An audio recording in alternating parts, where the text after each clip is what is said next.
This is a paper slideshow on the Watergate scandal by Jacob G., Brett G., Austin H., and Daniel R. On June 17, 1972, a security guard saw a taped lock on a basement door in the Watergate apartments. He removed the tape and left. When he came back, he saw the lock retaped, and he called the police. The police discovered 5 burglars dressed in business suits in the Democratic National Committee of offices. These burglars worked for the committee to re-elect the president. These men were there to plant bugs and learn the Democratic strategy for the campaign. Even though the men worked for Nixon, he denied involvement in the scandal. The Washington Post did heavy investigating into the scandal. Bob Woodward and Carl Bernstein put thousands of hours into the investigation for the Washington Post.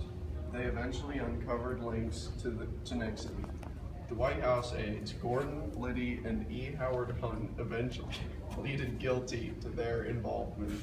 Nixon tried to get the IRS to put pressure on the Democratic Party. Nixon and the White House continued to deny involvement. They also tried to get the Washington Post to stop investigating. In 1973, Liddy, Hunt, James McCord, and the 4 Cubans were sentenced to extensive prison time. The director of FBI at the time, L. Patrick Gray, revealed that he had destroyed evidence and resigned shortly after. It was also revealed that Attorney General John Mitchell, Nixon's campaign manager, ordered the Watergate burglary. It was also brought to light at this time that Nixon had paid out hush money to the burglars and taped every conversation in the White House. These tapes were brought to court by Archibald Cox, the special prosecutor.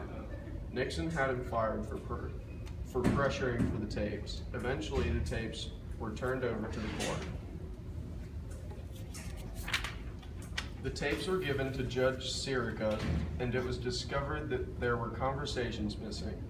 One of the gaps was explained as an error by Nixon's secretary. The erased tapes only made Nixon seem more guilty. Nixon continued to be uncooperative in giving up evidence. The tapes had been revealed, and the evidence against Nixon was stacking up.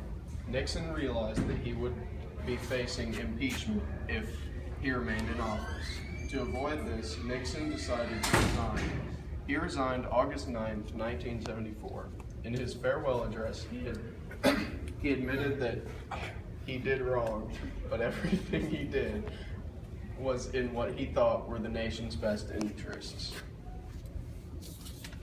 That's the end, boy!